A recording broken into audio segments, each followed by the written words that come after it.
Assalamualaikum warahmatullahi wabarakatuh. Alhamdulillah wa syukurillah wa la haula wa la quwata illa billah. Allahumma salli ala Muhammad wa ali Muhammad. Saudaraku sebangsa setanah air yang saya hormati, menarik sekali channel dari Gus Muhammad di channelnya Arah 9 yang membahas tentang siapakah DN Aidit itu. DN Aidit tercatat dalam sejarah Indonesia pernah memimpin Partai Komunis Indonesia atau PKI. Di dalam channel itu dibahas benarkah sinyalemen bahwa DN Aidit adalah keluarga atau keturunan dari Ba'alawi. Ada dua versi saudaraku sekalian yang berkembang di Indonesia. Ada yang mengatakan bahwa DN Aidit adalah anak dari Nuh Al-Aidit, dan ada yang mengatakan bahwa DN Aidit itu adalah putra dari Abdullah Al-Aidit. Saudaraku sebangsa setanah air yang saya hormati,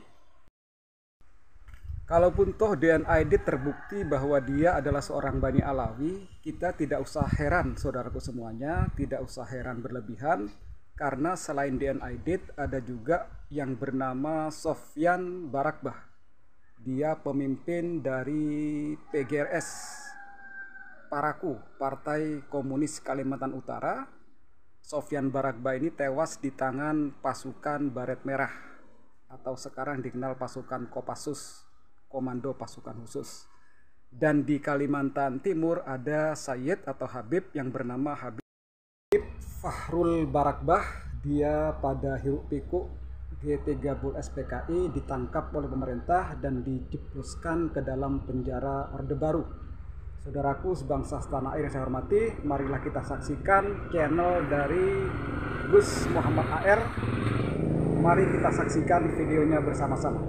Setelah saya mempertimbangkan cukup lama, akhirnya saya akan mengurai permintaan dari sejumlah sahabat di kolom komentar terkait dengan jati diri DN Aidit. Benarkah dia bagian dari Ba'alawi atau Habib atau tidak?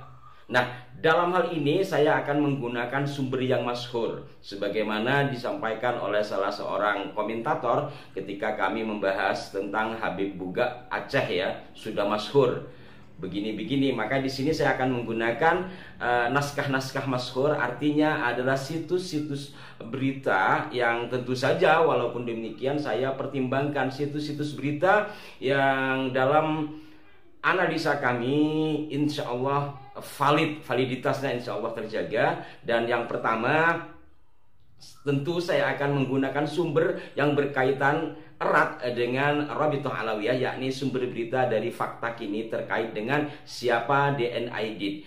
Kemudian yang kedua ada dari Republika, Kompas, kemudian Tirto, National Geographic, dan yang lain-lain. Baiklah, saya akan memulai dari siapa DN Aidit versi Rabithah Alawiyah, yang mana informasi ini disampaikan setidaknya yang saya baca dari 2018 yang lalu terkait dengan pernyataan Rabithah Alawiyah yang juga dilengkapi dengan surat resmi.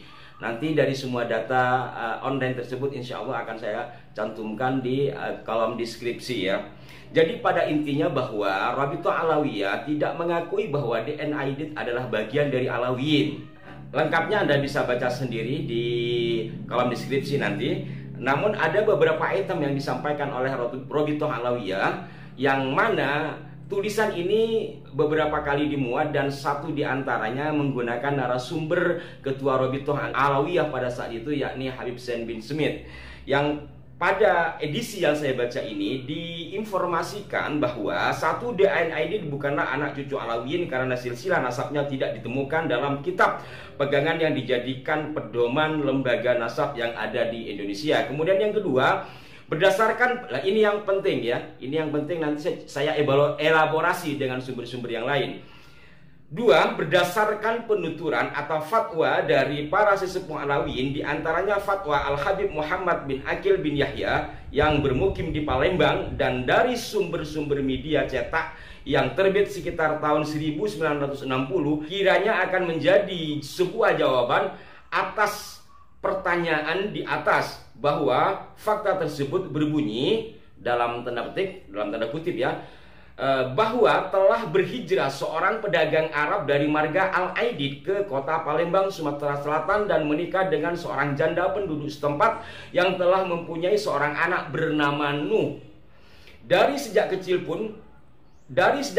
Nuh menjadi anak angkat saudagar, atau mungkin anak tiri gitu ya, menjadi anak angkat atau anak tiri saudagar Arab tersebut, dan menganggap dirinya sebagai marga Al-Aidid. Karena adanya cara penulisan Aidid pada waktu itu yang berbeda, maka nama Aidid berubah menjadi Aidid pakai T oleh bahasa setempat. Jelasnya huruf D pada akhir kata Aidid diganti dengan huruf T, sehingga namanya menjadi Nuh Aidid. Setelah Nuh Aidid dewasa, dia menikah, dan dari pernikahannya lahirlah seorang anak laki-laki yang bernama Ja'far. Setelah Nuh dan istrinya meninggal dunia, Ja'far bin Nuh dibawa ke Jakarta dan diasuh oleh keluarga paman dari ibunya. Setelah dewasa, Ja'far bin Nuh ini terpengaruh oleh ajaran-ajaran komunis dan seterusnya.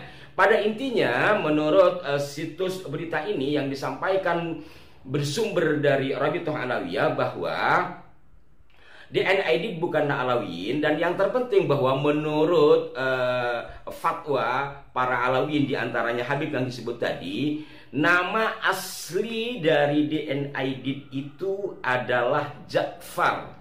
Bapaknya adalah Nuh, dan kakeknya tidak dijelaskan, hanya ada kakek tiri. Bahwa di sini menceritakan dengan tegas setting peristiwanya adalah Palembang ya, setting peristiwa adalah Palembang, bahwa ada seorang saudagar Arab bermarga Aidid yang menikah janda setempat. Janda setempat tersebut sudah punya anak bawaan lah gitu. Kemudian ya mungkin diasuh sama ayah tirinya yang dari marga Aidid ini. Anaknya tersebut, anak angkat atau anak tiri itu bernama Nuh. Nuh kemudian menikah, dan hasil pernikahannya membuahkan seorang anak bernama Ja'far. Kemudian setelah orang tuanya meninggal, Ja'far dibawa ke Jakarta lalu dididik atau diasuh oleh saudara dari ibunya atau bibi. Ringkasnya, menurut Rabithah Alawiyah, DNA Aidid memiliki nama asli Ja'far. Bapaknya adalah Nuh, jadi Ja'far bin Nuh. Mungkin ini mengikuti ejaan lama, di mana pada masa lalu J itu di depannya ada D, jadi DJ. Maka DN adalah Ja'far bin Nuh. Nuh adalah putra tiri atau putra angkat dari seorang saudagar Arab bermarga Aidid. Sementara menurut berbagai sumber yang lain, termasuk dari sumber Republika yang juga menginformasikan informasi yang saya sampaikan tadi, disebutkan bahwa DNA Aidid memiliki nama asli Ahmad. Ini bisa dilacak di berbagai sumber ya. Semua sama mengatakan bahwa nama asli dari DNA Aidid itu adalah Ahmad. Ahmad memiliki ayah bernama Abdullah Aidid. Abdullah Aidid memiliki bapak atau kakek dari DNA Aidid ini seorang pemuka Islam di daerah Belitung bernama Ismail. Jadi lengkapnya Ahmad bin Abdullah bin Ismail. Ini versi berbagai sumber di luar sumber Rabithah Alawiyah. Bahkan salah seorang putra dari DNA Aidid, yaitu Ilham Aidid, dalam wawancara dengan Republika menjelaskan bahwa ayahnya atau dia sendiri berarti adalah seorang Alawiyin. Dia mengisahkan seperti ini. Saya akan bacakan dari hasil wawancara Republika. Asalnya dari Yaman. Riwayat Aidid yang disampaikan Ilham pun mirip dengan kisah marga Aidid. Asalnya dari Yaman, tapi anehnya keturunannya banyak tersebar di wilayah Afrika Utara. Demikian kata Ilham. Ilham menjelaskan nama Aidid yang mereka sandang berasal dari nama marga sang kakek, yakni Abdullah Aidid. Itu sebetulnya nama dari kakek saya. Sang kakek pun pernah berkisah pada Ilham soal nama Aidit yang mereka sandang. Kakek saya, Abdullah Aidit, selalu bercerita tentang itu. Dia bilang Aidit ini tidak sembarangan punya garis keturunan Rasulullah kalau diurut dari silsilah. Demikian tegas Ilham. Jadi menurut putra DN Aidit, Aidit di sini memang sama dengan marga Aidit yang ada pada jajaran nasab Ba'alawi. Sahabat-sahabat sekalian, sejumlah sumber yang lain juga menyebutkan bahwa nama DN Aidit aslinya adalah Ahmad, sementara ayahnya bernama Abdullah Aidit. Saya akan bacakan salah satu sumber lagi yang dimuat di media Tirto yang mengambil dari sejumlah sumber buku, diantaranya dari buku yang ditulis oleh adik DN Aidit sendiri, yaitu Sobron Aidit. Judulnya Abang, Sahabat, dan Guru di Masa Pergolakan. Kemudian juga mengambil sumber dari matinya Aidit Marsikal Lubang Buaya 1967. Antara lain diinformasikan di sini bahwa Aidit ini masa kecilnya orang yang religius ya, orang yang gemar mengaji, bahkan menjadi muadzin. Demikian menurut sang adik, yakni Sobron Aidit.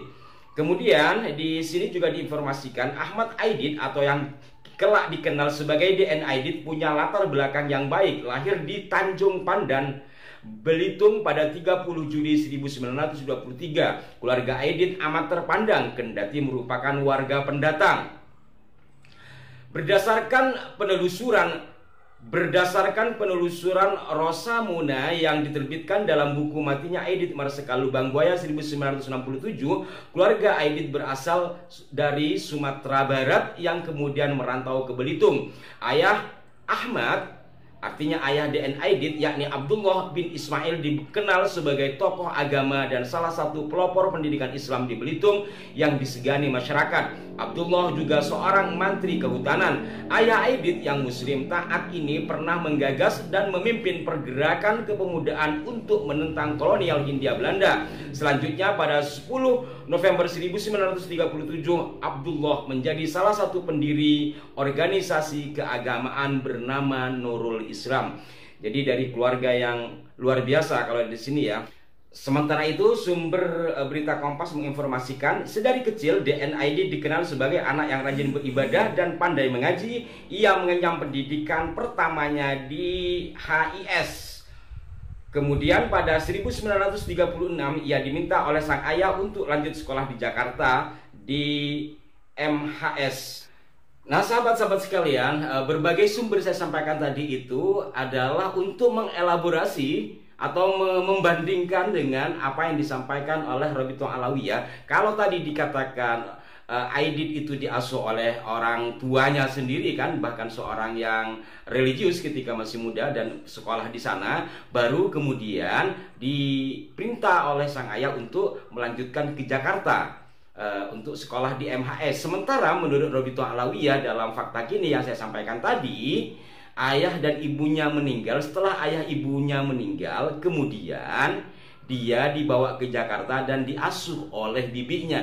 Tentu saja keterangan dari Robito Alawiyah ini sangat jauh berbeda dari informasi-informasi yang disampaikan oleh beberapa situs media. Kemudian juga kalau dikatakan ayah ibunya meninggal kemudian dibawa ke Jakarta dan diasuh oleh bibinya, faktanya tadi dia sekolah karena atas perintah dari sang ayah. Nah, keterangan dari Robito Alawiyah tersebut juga bertentangan dengan yang diinformasikan oleh National Geographic dan beberapa berita yang lain bahwa Abdullah, ayah dari Ahmad Aidit ini, ketika DN Aidit ditangkap pada 1965 itu masih ada, masih hidup. Di sini saya bacakan. September 1965, Abdullah bermalam di rumah anaknya DN Aidit di Jalan Pegangsaan Barat 4, Jakarta Pusat. Dia melihat anak sulungnya dibawa pergi oleh 3 orang tentara bersama pengawal pribadinya bernama Kusnu. Aidit tidak kunjung pulang, begitu juga dengan sang istri bernama Sutanti yang pergi tanpa pamit. Abdullah lalu mengasuh 3 cucunya, Iwan, Irfan, dan Ilham. Jadi ini ada beberapa perbedaan sahabat-sahabatku sekalian dari apa yang disampaikan oleh Robito Alawiyah. Pertama tentang nama asli dari Aidit, kemudian tentang nama ayah dari Aidit, kemudian juga kakek dari Aidit. Berikut juga riwayat hidup dari sang orang tua DN Aidit. Kalau dikatakan ayah ibunya meninggal, sementara 1965 saja masih ada bahkan mengasuh dari putra-putra Aidit yang ditinggalkan oleh DN Aidit dan istrinya. Hal lain juga yang perlu dipertimbangkan adalah penggunaan marga Aidit, yang menurut Robito Alawiyah kata Aidit yang ada pada DN Aidit itu memang aslinya memang dari kata Aidit yang pakai dal, pakai D.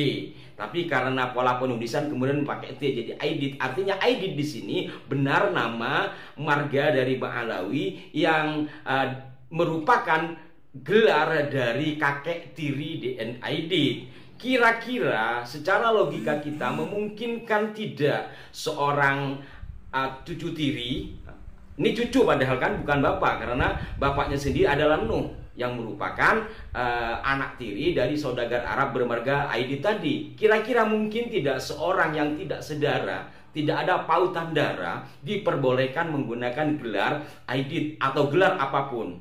Dari realitas yang ada kan tidak mungkin itu terjadi. Tapi kenapa ini dipakai? Apakah karena ketidaktahuan dari sang kakek kemudian sudah meninggal yang marga Aidit tadi? Ini tentu perlu penelusuran lebih lanjut. Hanya saja dari fakta-fakta yang ada, dari perbedaan-perbedaan yang ada, saya yakin Anda semua sudah bisa dapat menelaahnya akan hal ihwal tokoh partai terlarang yakni DN Aidit. Dan di sini mohon disikapi secara jernih, karena hal ini kami sampaikan bukan hanya atas dasar permintaan dari saudara-saudaraku, juga ini kita mengajak semua, kami mengajak Anda semua untuk berpikir logis, jernih di dalam menelaah persoalan-persoalan masa lalu, dan tidak ada niatan untuk mengkaitkan satu sama lain kemudian merendahkan, tidak ada kesana. Karena bagaimanapun DN Aidit pada masa mudanya adalah seorang religius, kemudian dia juga seorang penggerak. Kalau toh akhirnya dia terlibat dalam pergerakan PKI adalah hal lain.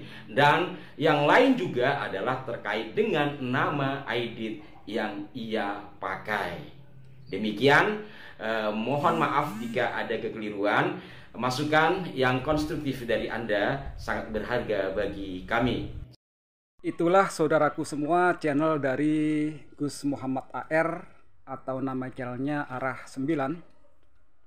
Saudaraku semuanya yang saya hormati, di Timur Tengah, tepatnya di negara Yaman, pernah terbagi menjadi Yaman Utara dan Yaman Selatan.